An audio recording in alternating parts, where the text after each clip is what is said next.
que dá também, né? Que disse o apóstolo Pedro e João, aquele paralítico da porta formosa: aquilo que temos, isso te damos, né? Então você não está só debaixo da unção aqui, que depende só de mim, você está debaixo da unção do ministério, onde vem lá do pastor Jaime, do missionário, homens de Deus, que vem chegando até aqui, o nosso líder regional, pastor Alexandre, que vem chegando até mim, e assim funciona o reino de Deus. Você sabia que o mundo espiritual funciona debaixo de hierarquia? O que significa hierarquia, pastor? Governo santo. Tudo que está fora de hierarquia está fora de um governo santo, está bagunçado, né? Então tudo que tem debaixo de obediência, né, tem a bênção de Deus. E ontem nós fomos lá receber dessa bênção, e hoje eu quero trazer essa bênção para você. Colossenses capítulo 1, versículo 13, quem achou, diga amém. Diz assim, ó: Ele nos tirou da potestade das trevas e nos transportou para o reino do Filho do seu amor. Foi o que aconteceu com a maioria de nós aqui. Nós somos transportados, Deus nos tirou lá do reino das trevas, né, da escuridão, e nos transportou para o reino do Filho do seu amor. Ele mudou completamente nosso ambiente, a nossa vida, a nossa maneira de viver.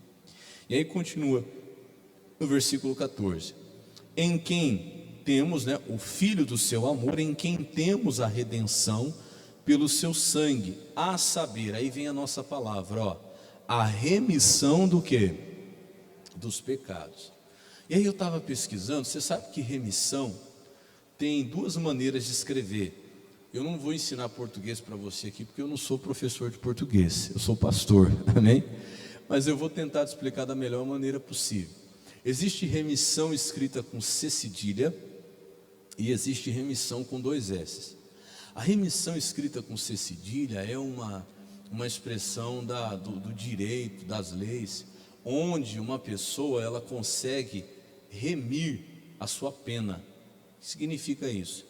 Ela consegue ver a sua pena ser abatida, ter um abatimento de pena, mediante uma troca, um trabalho, um esforço, algo que ela faça, né? Eu até anotei aqui, ó, ela consegue uma libertação, um resgate, que é chamado de onerosa. O que é onerosa? Oneroso, né? Por trabalho, por mérito. Então tem lá, por exemplo, um condenado, que ele consegue diminuir a pena se ele trabalhar. Acho que cada dia trabalhado diminui lá não sei quanto tempo de pena, um dia de pena, né? Cada livro que ele lê lá, por exemplo, ele consegue diminuir um tempo de pena. Se ele faz uma faculdade lá, são meios, mas que tem que ser por mérito próprio. A pessoa tem que pagar um preço para conseguir remir a sua pena, diminuir. Mas a remissão que a Bíblia traz aqui não é essa remissão escrita com C cedilha que tem lá na lei, é a remissão com 2 S aqui, ó, remissão dos pecados. O que é que significa remissão? Essa remissão escrita desse jeito, com 2 S, é um perdão gratuito, é simples misericórdia. Quem recebeu essa remissão não precisou fazer nada para receber. Não teve onerosidade, não teve trabalho, não foi mérito próprio. Não, olha, consegui diminuir aqui porque eu fiz por aqui, por onde? Não, não existe. Não existe essa lei da compensação no mundo espiritual. Nós temos a remissão dos pecados simplesmente porque Jesus recebeu a onerosidade por nós. Foi Ele que fez o trabalho duro, né? Foi Ele que morreu, Ele que sofreu, Ele que apanhou. E hoje todo aquele que aceita Ele como seu Salvador recebe isso como? De graça. Recebe isso sem precisar de merecer, entendeu? E é assim que funciona a remissão. Nós somos, no Velho Testamento, o que acontecia? O pecado ele precisava receber como salário a morte. O salário do pecado é o quê? É a morte. Então todas as vezes você vai ver no Velho Testamento que para que se cobrisse os pecados tinha que morrer alguma coisa. Então se matava um animal, não era assim? Se matava lá um boi, um carneiro, um cabrito, e o sangue daquele animal não tirava, cobria, você pode ler lá, cobria os pecados. Então o pecado era coberto, era uma maneira de vamos dizer assim, não ter a consequência daquele pecado na vida da pessoa, mas alguma coisa tinha que sofrer a morte por aquilo, por causa daquele pecado. Então a pessoa pecava, para ela não morrer, ela tinha que oferecer alguma coisa para morrer por ela. Foi exatamente o que aconteceu no caso de Jesus. Jesus foi o sacrifício de uma vez por todas. Já me perguntaram uma vez, por que hoje nós não matamos animais? Você sabe responder? Por que hoje nós não precisamos fazer o sacrifício lá de um animal, de uma ovelha, de um cordeiro? Porque Jesus foi o cordeiro que morreu de uma vez por todas e derramou o seu sangue de uma vez por todas, não para cobrir. Como naquele caso do Velho Testamento o pecado cobria, hora que o sangue passava, o pecado estava lá de novo. Tinha que matar um animal de novo. Então toda vez tinha que estar matando o animal. O sangue de Jesus não cobriu os nossos pecados. O sangue de Jesus tirou. Diga glória a Deus. Então bastou a morte de Cristo. Foi tirado os nossos pecados de uma vez por todas. E ali acabou. Nós não devemos mais nada.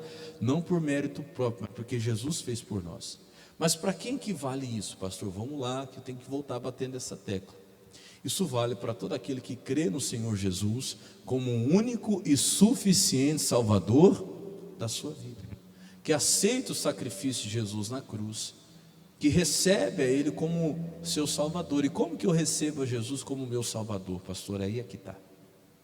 Veja, a parte de Jesus foi feita. Ele zerou, Ele remitiu, seria, né, a verdade, a nossa vida. Zerou, apagou, sem a gente merecer. Você não precisou pagar nada, você não precisou fazer nada. Jesus foi lá e zerou. Ótimo, foi zerado os nossos pecados.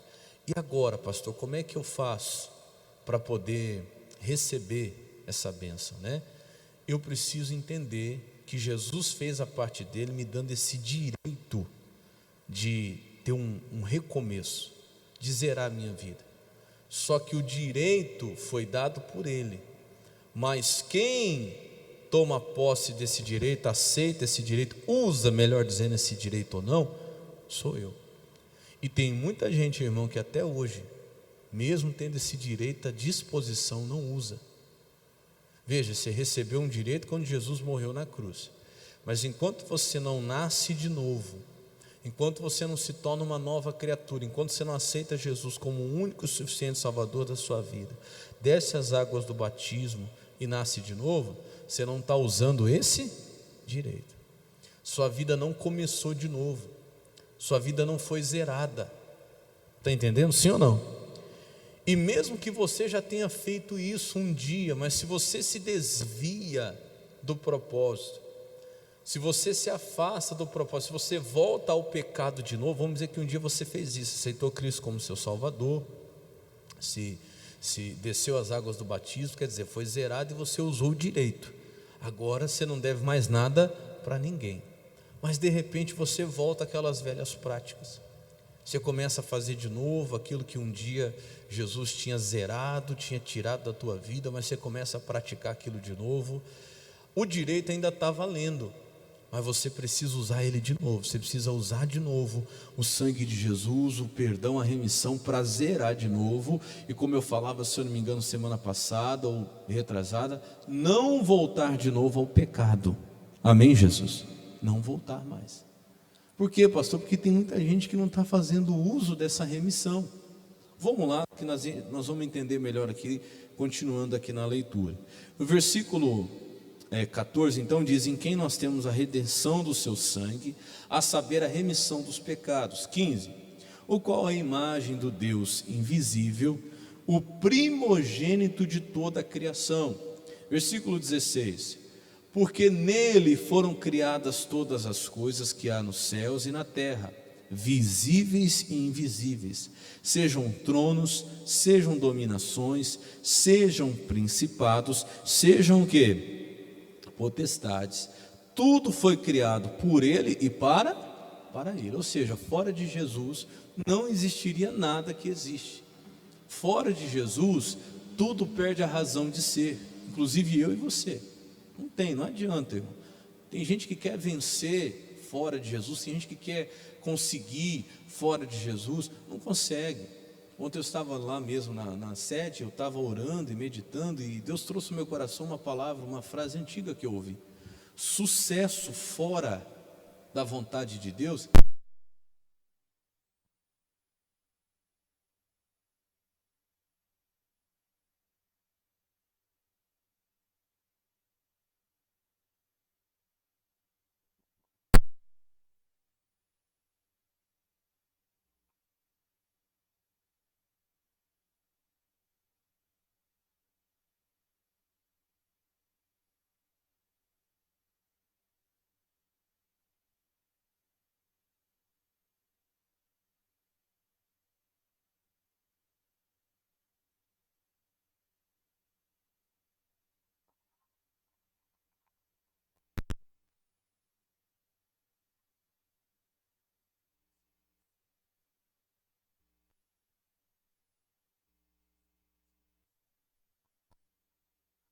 tronos, quer dizer, poder, né? Dominações, autoridade, principados, potestades, tudo foi criado por Ele e para quem?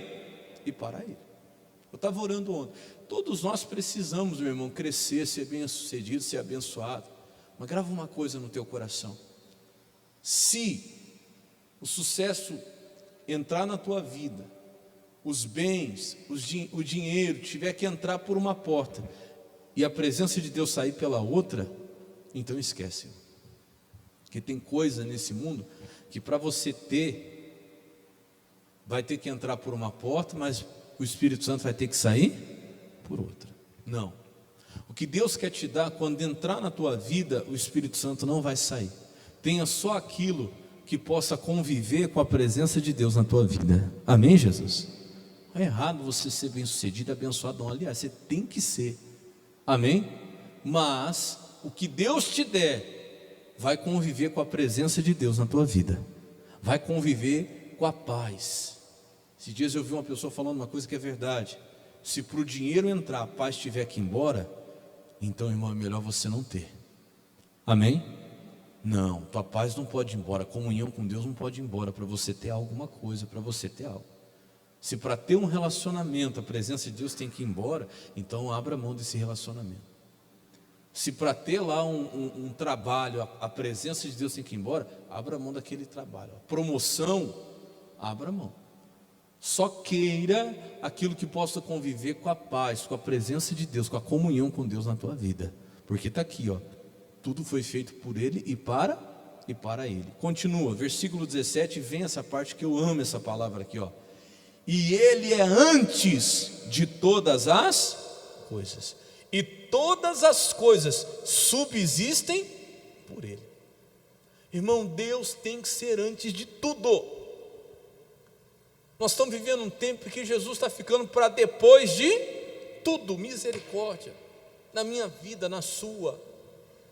Todas as coisas subsistem nele. O que é subsiste? Você sabe que essa palavrinha, esse prefixo sub, é uma coisa que está embaixo, né? Subsolo, subterrâneo. Então tudo que existe, só existe debaixo primeiro da existência de quem? De Jesus. Você quer ter um casamento feliz, abençoado? Esse casamento vai ser feliz embaixo da existência de Jesus no teu casamento. Se Jesus existir ali, vai existir um relacionamento abençoado. Se Jesus existir ali, vai existir uma vida financeira abençoada. Se Jesus existir, as outras coisas existem. Tudo subsiste nele. Só que ele é antes, ele é primeiro de tudo. Ele é antes de todas as coisas.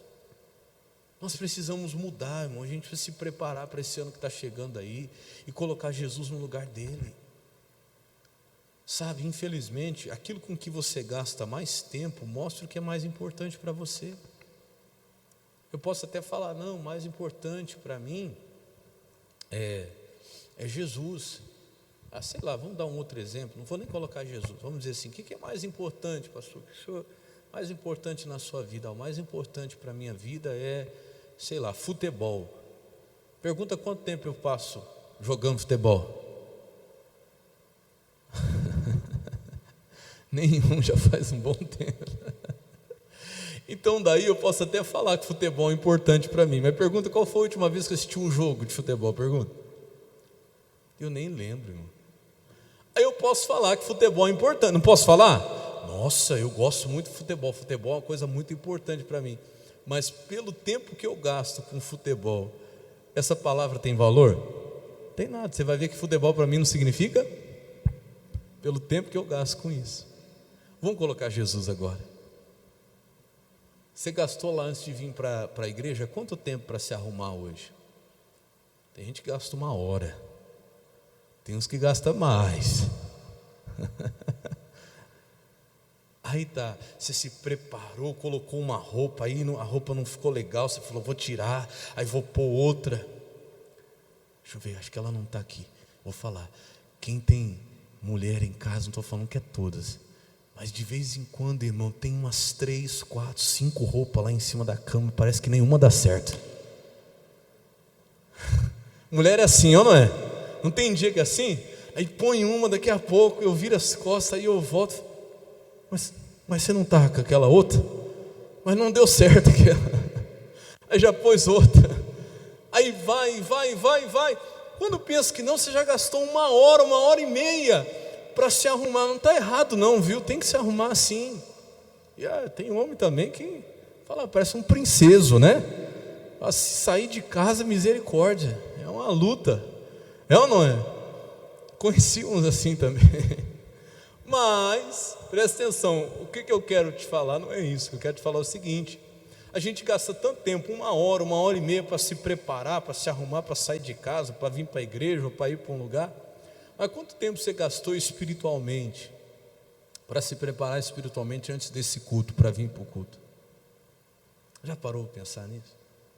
Você gastou meia hora, 1 hora ali, antes de tudo, para se arrumar espiritualmente, fazer uma oração, pegar a palavra, tirar um tempo ali, ler, meditar, falar com Deus? Pois é, isso serve para todos nós, tá? Inclusive para mim, porque eu sempre falo, quando eu puxo sua orelha, é porque a minha já está esticada, antes Deus puxou a minha, e eu estava meditando nisso hoje. Sabe, quanto tempo você gasta para se arrumar espiritualmente? Por quê? Porque Ele tem que ser antes de todas as coisas, porque todas as coisas subsistem por Ele. Sem Ele, irmão, não adianta nada. Toda arrumação, organização, enfeite, isso, aquilo, não funciona. Continua, versículo 18. Ele é a cabeça do corpo da igreja, é o princípio, o primogênito dentre os mortos, para que em tudo tenha o quê? Preeminência. Tem tradução que fala primazia. Sabe o que significa isso? O primeiro lugar.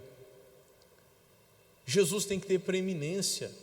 Irmão, Jesus não está tendo preeminência na nossa vida, primazia. Eu acho que a tradução da Bíblia NVT, coloca para mim, Heloísa. Olha lá, ó. Ele, portanto, Ele é o primeiro em tudo. Ele é mesmo o primeiro em tudo? Ele é aqui, na palavra, na teoria, o direito que Ele tem de ser o primeiro em tudo. Mas será que na minha vida Ele está sendo o primeiro em tudo? Na nossa vida Ele está sendo o primeiro em tudo? Ele está tendo a preeminência? Ele está tendo a primazia? Está tendo na nossa vida Mateus 6,33, buscai primeiro o quê? O reino de Deus e a sua justiça, e as outras coisas depois serão acrescentadas. Nós precisamos rever isso, a gente precisa mudar, irmão. Vou continuar para mim não sair aqui do assunto principal, que é a questão da remissão, né? Aí, vamos direto lá para a segunda carta aos Coríntios, capítulo 5, versículo 17. Segunda carta aos Coríntios, capítulo 5, versículo 17. Então, cuidado com esse negócio, porque eu posso falar que uma coisa é muito importante para mim. Eu posso falar que futebol é uma coisa muito importante para mim, mas eu nem lembro quando foi que eu assisti um jogo de futebol. Verdade, se eu estou sendo sincero para você. Eu posso falar que o Corinthians é minha vida, é minha história. Como que eles falam, né? Corinthians, minha vida, minha história, meu amor. Mas eu nem lembro quando foi que eu assisti um jogo do Corinthians. Você me perguntar hoje quem é o treinador do Corinthians, quem é o artilheiro do Corinthians, irmão, grande Deus. E olha que eu gostava de futebol. Estou dizendo que é errado, não. Tem gente que gosta, né? Tem gente que sabe o nome do atacante, do goleiro, sabe o nome não está errado. Se é uma coisa que você gosta, né? Tem que condizer com o que você fala. Sabe o nome do treinador? Não, porque esse está ruim, porque o outro foi melhor, porque agora o que tinha que contratar aquele lá. Tem gente que gosta, já falou com gente assim? Gosta. Pois é, mas aí ela gasta um tempo ali com aquilo. Se aquilo realmente é o quê? Importante.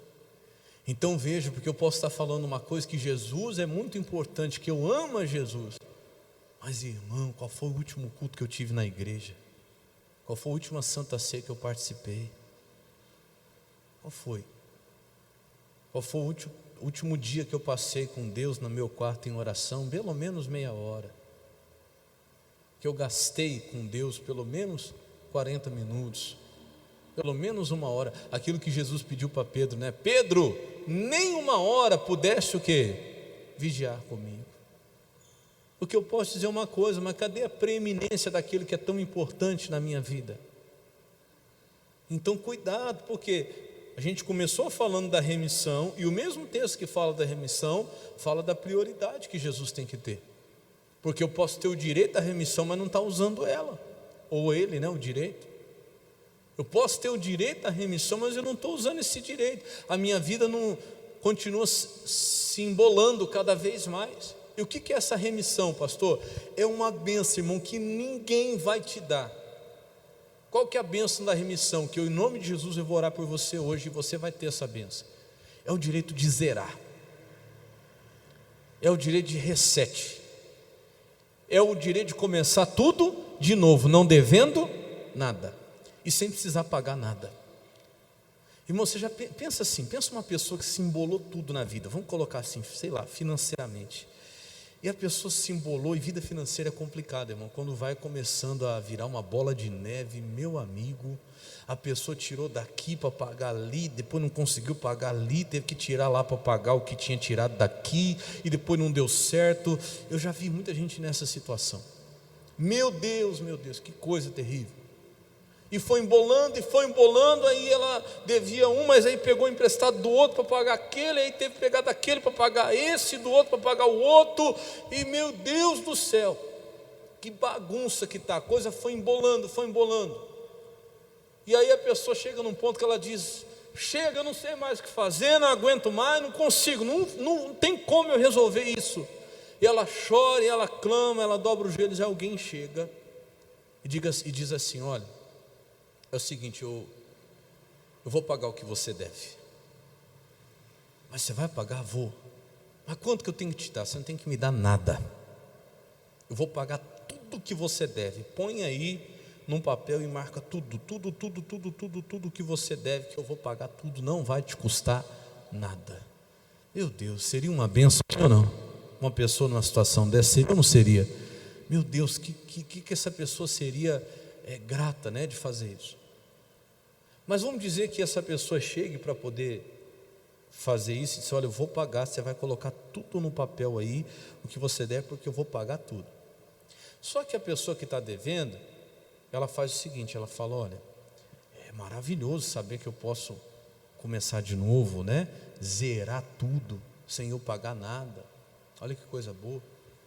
E ela começa a colocar no papel, eu devo lá na padaria, eu devo lá no mercado, eu devo lá na oficina, e aí de repente ela lembra que ela deve, sei lá, no bar. Vou falar bar para ficar suave, poderia ser um lugar pior, vamos dizer assim. E ela fala, nossa, mas o exemplo, o pastor falou que ia pagar tudo para mim, mas essa dívida do bar, que se eu falar que eu estou devendo no bar, eu vou ficar com vergonha. Acho que eu vou fazer o seguinte, eu vou colocar do mercado, da padaria, do açougue, da farmácia, mas do bar não vou colocar não, eu vou tentar eu mesmo, vou dar jeito. Ele paga a maioria, essa aqui pelo menos eu consigo resolver sozinho. Essa eu consigo, porque eu tenho vergonha de falar para o pastor que eu estou devendo no bar. Deu para entender o que eu estou falando, sim ou não? Aí você vai lá e coloca, tá. Aí eu falo, é tudo isso aqui? Tem certeza? Vai zerar tudo. Vai, pastor. Mas você escondeu a dívida do bar. Está entendendo, sim ou não?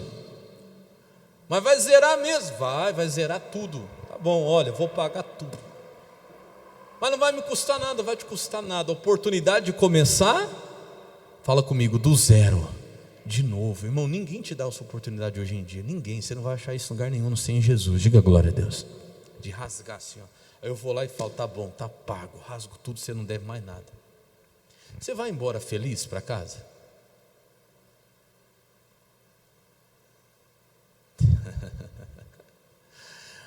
E aí? A hora que você deitar na cabeça do travesseiro, você vai deitar a cabeça do travesseiro assim, ó. Não devo mais? Nossa, mas pagou 99% da dívida. No bar você só devia lá uns duzentão. Para quem devia 100 mil, 1 milhão, um exemplo. Tá zerado? Você vê que praga que é, irmão. Quando uma pessoa ela não deixa Jesus zerar tudo, ela ainda guarda lá no fundo do coração alguma coisinha, ela ainda esconde algo, ela tem a oportunidade, o direito de ter tudo zerado, irmão, que ninguém vai te dar isso, a não ser Jesus. Mas ela ainda prefere fazer o quê? Ou por vergonha, ou por medo, ou qualquer coisa que o diabo coloca no coração, que isso é coisa do diabo. Porque para mim, vamos dizer que seja eu no caso, no lugar aí de Jesus, tanto faz se é no bar, se é na farmácia. Fala comigo, dívida é dívida. É você que tem esse receio que nesse lugar é mais grave do que nesse lugar, porque pecado é pecado. Concorda comigo? Quem está entendendo o que eu estou explicando, diga amém. Pecado é pecado, meu irmão. Sabe, tem muita gente que não está usando o direito maravilhoso da remissão de zerar tudo, porque vai para casa com uma dívida que não precisava ir, que você tem um Deus que não te cobra nada para te perdoar tudo. Mas por isso que eu falo que muita gente vai para o inferno. Não é porque Deus é mau, porque Deus vai mandar a pessoa para o inferno. Não, porque a pessoa não quis aproveitar uma oferta que Deus estava dando de zerar tudo por vergonha, por medo. Mas isso aqui eu não vou falar não. Mas o Deus que pagou a dívida do bar, da padaria, do açougue, da escola, também podia, Ele ia pagar do bar. Mas você que quis o quê? Esconder. Irmão, eu vou falar uma coisa para você, não esconda nada, zere tudo antes desse ano acabar. Amém? Por isso que nós estamos fazendo esse propósito. Você tem que começar 2026 zerado. Sabe, não faz isso não, irmão. Não deixa nada. Mas aquela pessoa eu não gosto dela. Problema, se eu gosto ou se eu não gosto, eu não quero ter dívida. Está entendendo? Sim ou não? Porque dívida é dívida. Não importa se eu estou devendo para quem eu gosto ou para quem eu não gosto. E mágoa é dívida. Ressentimento é dívida. Zera a tua vida. Estou falando para você hoje, zera a tua dívida. Coloca Jesus acima de tudo. Zera. Mas é uma coisa muito grave, pastor. Não interessa o que Jesus, a oferta de Jesus cobre. Mas lá eu estou devendo muito, pastor. É para minha esposa que eu estou devendo. Ela nunca sonha, mas eu traí ela. Então vai lá, irmão. Pode ser uma dívida grande dessa. Mas eu digo para você, não deixa isso aí ficar escondido, irmão. Porque você tem uma pessoa te oferecendo para pagar tudo, e ao mesmo tempo você, olha como a coisa é grave, você não está deixando a pessoa pagar. O que te impede? Eu te pergunto hoje, o que te impede de descer as águas do batismo, de zerar a tua vida? O que te impede? O que te impede esse ano de terminar 2025 falar, não vou começar o ano que vem com nada pendente? Porque talvez você pode estar assim financeiramente, igual eu falei o exemplo, aí é difícil. Eu creio que Jesus também pode fazer, porque eu já vi Jesus tirar pessoas de situações que você nem imagina. Eu já vi. Jesus foi lá e começou a abrir a porta e fez isso, fez aquilo. A pessoa que devia 200, 300 mil, devia 1 milhão. Qualquer dia eu vou mostrar um testemunho aqui para você. A mulher devia quase R$1 milhão, ela pagou tudo. Diga glória a Deus. Pagou tudo. Mas o que eu estou falando já está disponível. O que eu estou falando não é uma coisa que você precisa esperar. Se você quiser hoje tomar essa decisão e falar, Jesus, eu vou zerar tudo, você pode fazer isso agora. Diga glória a Deus. Você pode, meu irmão. Zera, olha, não tem nada mais forte, mais poderoso do que a oportunidade de começar de novo, irmão. Começar de novo é uma bênção. E não tenha vergonha de começar de novo, de zerar a tua vida, de falar de dívida a quem você deve, de falar de perdão a quem você deve. Se você pegar a Bíblia, eu estava estudando, é que não está no meu celular, mas se você vê o quantos homens na Bíblia tiveram que começar do zero. Noé teve que começar tudo do zero. Jacó, eu estava vendo, teve que começar tudo do zero de novo. Recomeço, meu irmão, é uma bênção. Fala comigo, recomeço é bênção, não é maldição. Eu já vi gente falar, nossa, mas ter que começar tudo de novo, ter que começar do zero. Glória a Deus. É melhor ter que começar de novo do que continuar com a coisa tudo torta, bagunçada, com a coisa tudo enrolada. Às vezes é melhor começar de novo, começar do zero e poder fazer a coisa direito do que continuar empurrando com a barriga. Quem está entendendo, diga amém. E talvez muitos aqui entre nós estejam nessa igreja empurrando a coisa com a barriga há muito tempo. Estou falando de mim, estou falando de você. Nós precisamos, irmãos, zerar a nossa vida. Olha o que diz aí, para mim não ficar aqui demorando, né? 2 carta aos Coríntios 5,17. Eu não vou pregar muito para você hoje não, é só isso mesmo. 2 Coríntios 5,17 diz assim, ó: assim que se alguém está em Cristo, se é condição, se alguém está em Cristo, nova criatura é. E o que é ser nova criatura? As coisas velhas já passaram e tudo se fez o quê? Você já pegou uma coisa nova? Como é gostoso você comprar coisa nova, sim ou não? Um dia eu vou comprar um carro zero, um dia eu vou.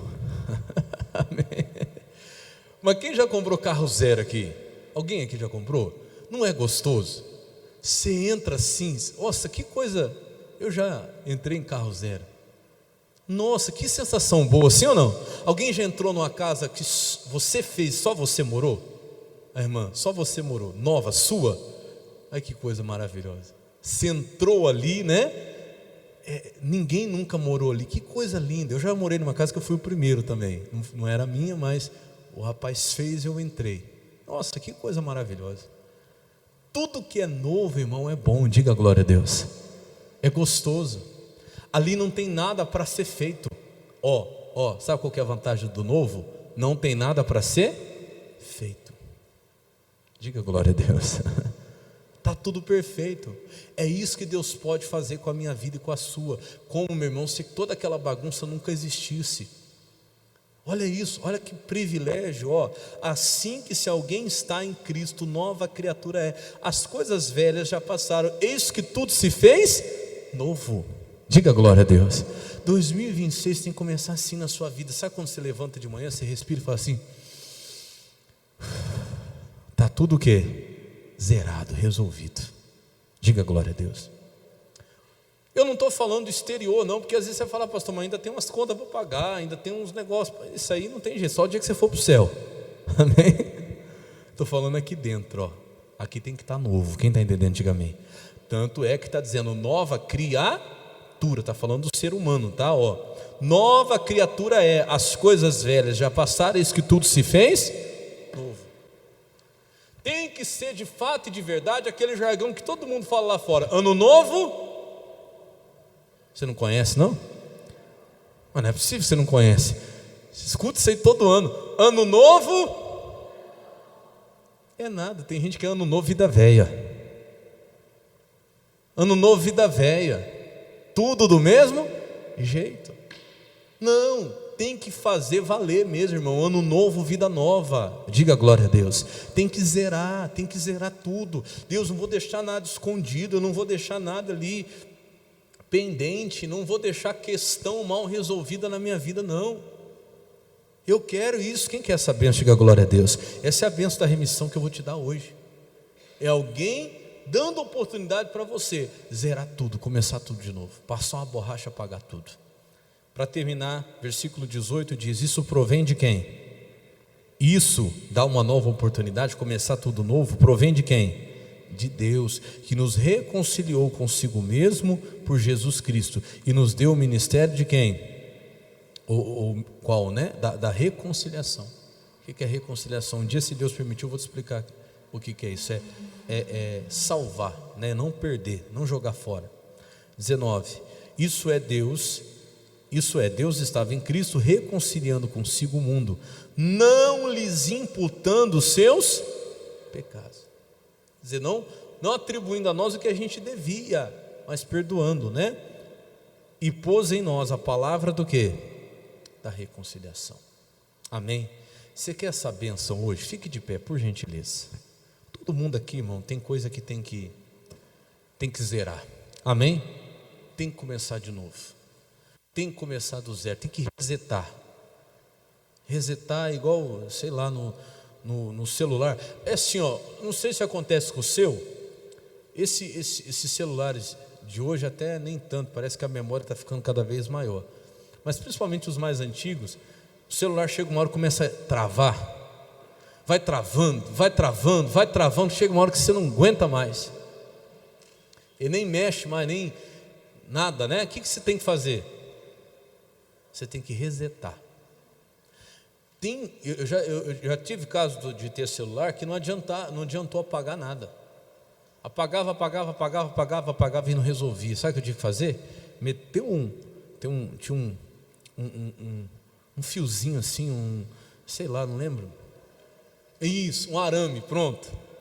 Meti o arame lá, ó, e segurou e pum, pagou tudo. Começou configuração de fábrica. Aí resolveu. Então, quem sabe tua vida não está travada já assim, sabe, a coisa não vai, está na hora de você parar e dar um reset. Fala, Jesus, tem que começar de novo. Amém? Eu não quero um ano novo, vida velha, não. Eu quero ano novo, vida nova, mas nova de verdade. Amém? Sua oportunidade agora. Eu vou fazer uma oração por você. Antes de nós participar, nós já vamos até participar da ceia. Vou pedir até para as irmãs já ficarem aqui, posicionadas. Mas antes da ceia, eu quero fazer uma oração por você. Amém? Feche os olhos, curva a sua cabeça agora. Pai, eu acredito nessa bênção. Eu creio nessa bênção da reconciliação. Meu Deus, é uma coisa que eu não poderia pagar. O Senhor sabe, Pai. Eu não poderia resolver sozinho. Senhor, é como se nós fôssemos aquela pessoa totalmente endividada e o Senhor chegasse e dissesse, vou pagar tudo que você deve. Coloca aí, tudo, para que eu possa pagar tudo e você possa voltar para casa sem nenhuma questão pendente. É a oportunidade que Jesus te dá agora, hoje aqui.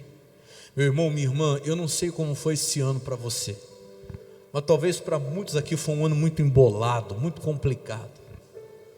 Talvez muita coisa ficou pendente esse ano na tua vida, no teu coração. Mas hoje você precisa tomar uma decisão e aceitar.